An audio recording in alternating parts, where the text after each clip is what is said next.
आप देख रहे हैं BHPC न्यूज। नमस्कार, स्वागत है आपका। मेरा नाम है विपिन बेबाक। मेरे साथ मेरे सहयोगी सादाब रिजवी। धन्यवाद। बिहार विधानसभा के बजट सत्र में सोमवार को सदन में नेता प्रतिपक्ष तेजस्वी यादव ने एनडीए की सरकार पर जमकर हमला बोला है। तेजस्वी यादव ने कहा कि लगातार 20 साल से मुख्यमंत्री नीतीश कुमार के नेतृत्व में बिहार का बजट पेश किया जा रहा है। हर बार एक ही टेप रिकॉर्ड बजता रहता है। उपलब्धि गिनाई जाती है कि इन्होंने बड़ा भारी काम किया है, बजट का आकार जो है बहुत बढ़ा दिया है। तेजस्वी ने विधानसभा अध्यक्ष से कहा कि अगर देखा जाए तो डबल इंजन की सरकार है, 11 साल से केंद्र में और 20 साल से बिहार में। फिर भी नीति आयोग की रिपोर्ट में सबसे गरीब राज्य पूरे देश में बिहार है। सबसे ज़्यादा बेरोजगारी बिहार में, सबसे ज़्यादा पलायन बिहार में प्रति व्यक्ति आय और निवेश जो है सबसे फिसड्डी है। आगे कहा, इनके शासनकाल में अपराध में, भ्रष्टाचार में बिहार की कोई तुलना नहीं है। लगातार हम लोग कह रहे हैं सरकार को आत्ममंथन और चिंतन करने की आवश्यकता है। एक ही बात कहने से बिहार आगे बढ़ने वाला नहीं है। युवाओं को रोजगार नहीं, बीमारियों का कोई उपचार नहीं, सुरक्षित कोई परिवार नहीं, सरकार की सेहत में सुधार नहीं, सही हाथों में अपना बिहार नहीं। दूसरी ओर तेजस्वी यादव बिहार में हो रहे अपराधों को लेकर अपराधियों की जाति के बारे में तंज कसकर उन्होंने सवाल उठाए हैं। तेजस्वी ने कहा है कि अपराधियों की कोई जाति या धर्म नहीं होता। अगर इतना ही शौक है इनको जाति ढूंढने का तो अपने गृह मंत्रालय में ऑर्डर दीजिए और डीजीपी को कि कौन किसको मार रहा है, अपराध कौन कर रहा है, उसकी भी जाति का ब्यौरा दिया जाए, उस कैटेगरी को जुड़वा दिया जाए। जो लोग अपराधी किस्म का होता है तो लोग तो वहाँ शादी ब्याह भी नहीं करते। बिहार सरकार को चाहिए कि पीड़ित व्यक्ति और मारने वाले की जाति सार्वजनिक करे। तो सादाब रिजवी, तेजस्वी यादव भी अखिलेश यादव की तरह लगातार सरकार पर निशाना साधने से बिल्कुल भी नहीं चूक रहे हैं।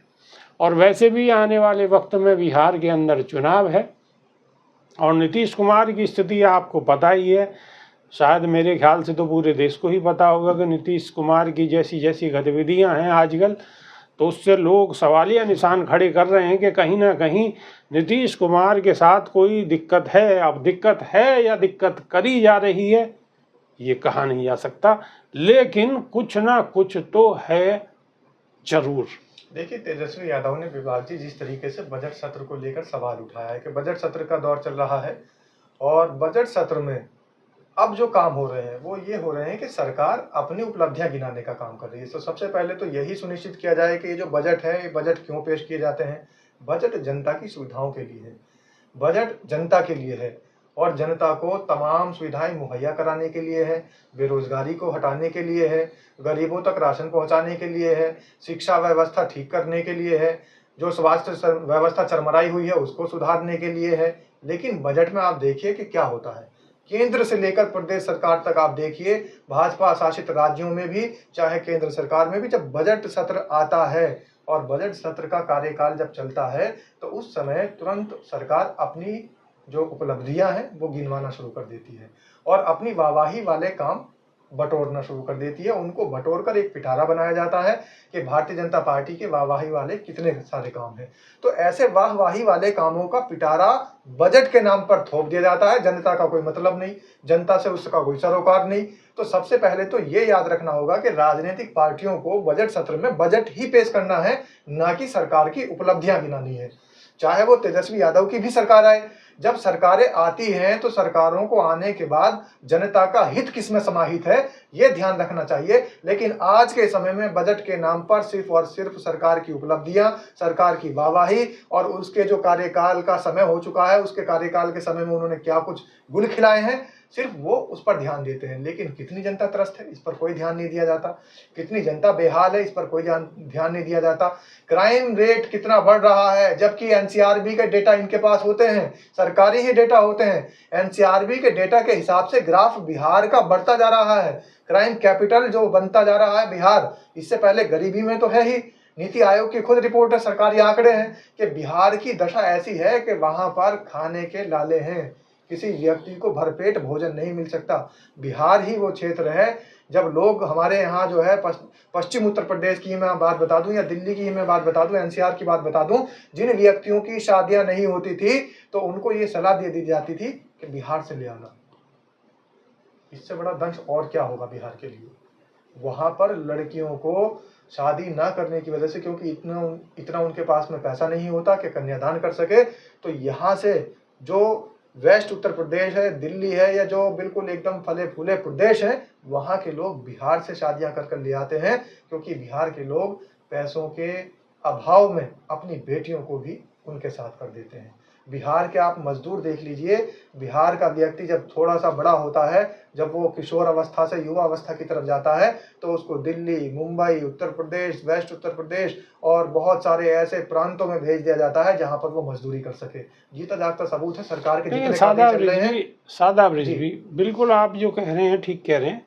चलिए, शादी ब्याह का मसला तो दूसरे तरीके का है, इसमें तो सब अपनी खुशी और राजी के हिसाब से ही सब कुछ होता होगा। राजी खुशी नहीं, मजबूरी है बिहार वालों की। चलिए, ये भी हो सकता है, लेकिन सादाब रिजवी एक बात बताइए, पिछले 20 साल से नीतीश कुमार की सरकार है और बिहार की स्थिति जो पहले थी वो ही आज है, तो बिहार की जनता कोई फैसला क्यों नहीं लेती है? कुछ ऐसा फैसला क्यों नहीं लेती है कि सरकार चेंज होगी तो कोई दूसरी सरकार कुछ बढ़ा चढ़ा के कुछ तो करेगी?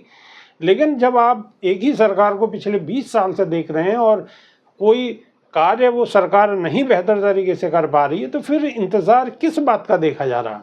देखिए, जिस समय लालू प्रसाद यादव की वहां सरकार थी, तो आप ये देखिए, ग्रोक नाम का एआई फीचर बड़ा इस टाइम चर्चाओं में है। उससे किसी ने सवाल किया, किसी यूजर ने, कि इस देश के अंदर सबसे बढ़िया रेल मंत्रालय का कार्य किसने किया है, तो आज भी उन्होंने, ग्रोक ने, जो हमारे देश का भी नहीं है, उसने भी लालू प्रसाद यादव का नाम लिया। तो ऐसा नहीं है कि काम अगर किया जाए तो काम नहीं दिखाई देता, काम दिखता है, काम बोलता है। बिहार के अंदर जब से नीतीश कुमार हैं तो बिहार की स्थिति सुधरने की जगह और बिगड़ती जा रही है। जैसी इस समय नीतीश कुमार की स्थिति हो रही है, चाहे उनकी मानसिक स्थिति देख लीजिए, चाहे उनकी शारीरिक स्थिति देख लीजिए, अब सादाब चाहे रिजवी, उनकी राजनीतिक स्थिति, सादाब रिजवी आपने ग्रोक का बता दिया कि अगर ग्रोक से बिहार के बारे में पूछा जाए तो और रेल मंत्रालय के बारे में पूछा जाए तो सबसे बेहतर जो कार्य किया है वो लालू यादव ने किया है। और अगर ग्रोक से ये पूछा जाए कि चारा घोटाला किसने किया है, चारा कौन खा गया जी, तो उसमें किसका नाम आएगा? देखिए, चारा घोटाले की जांच चल रही है और जांच में अभी तक ये सिद्ध नहीं हो पाया है कि दोषी कौन है। दूसरी बात, ये सब बदले की राजनीति चल रही है। लालू प्रसाद यादव ने जिस तरीके से वहां पर अपने बिहार का जितना भी उद्धार करने का काम था, तो उन पर आरोप लगना भी तय है, और राजनीति के अंदर आरोप लगाना बड़ी बात है। ये अभी जब चारा घोटाले का मामला सामने आया था, इससे पहले चारा घोटाला कहाँ था? जब यहाँ पर यूपीए की सरकार थी, तब क्यों नहीं चारा घोटाले का मामला निकल के आया? तो फिर आप ये कह लीजिए कि यूपीए की सरकार खुद इन्वॉल्व थी, फिर आप ये कह देंगे। तो इसलिए इस तरीके के जो बिल्कुल बेबुनियाद आरोप हैं, वो बदले की भावना से किसी भी राजनीतिक व्यक्ति पर या किसी भी पुरानी पार्टियों पर, विपक्ष के नेताओं पर थोपना, ये बिल्कुल गलत है। सादाब ईडी जा रही है, सीबीआई जा रही है, किनके पास जा रही है? सादाब रिजवी, आपने ये जवाब दिया, ठीक है, आपका जवाब अपनी जगह बिल्कुल सही है, लेकिन एक जज साहब के यहाँ भी बहुत सारा धन जो है वो जल गया, आग लग गई और आग में बहुत सारा रुपया पैसा जल गया। जज साहब है, दिल्ली हाई कोर्ट के जज हैं, और उनका ट्रांसफर कर दिया गया वर्मा जी का उत्तर प्रदेश के अंदर। अब लेकिन सफाई ये आ रही है कि वहां पर नोट ही नहीं थे। वो खुद कह रहे हैं कि हमारे जिस कमरे में नोट मिले हैं वो कमरा हमारे घर से बाहर है, फिर कह रहे हैं हमारे घर में नोट ही नहीं मिले, तो जिस कमरे में नोट मिले फिर क्यों कह दिया? इस तरीके की बातें जो हैं ये बरगलाने वाली बातें। और दूसरी बात, अब तो वीडियोस भी सामने आ गई हैं जो अध जले नोटों की गड्डियां हैं, 5 से 6 बोरे हैं जो अध जले नोटों की गड्डियां हैं, और वो उसकी जांच होगी वीडियो की तो सब सामने आ जाएगा। लेकिन इस देश के अंदर तो जांच भी बदली जा रही है।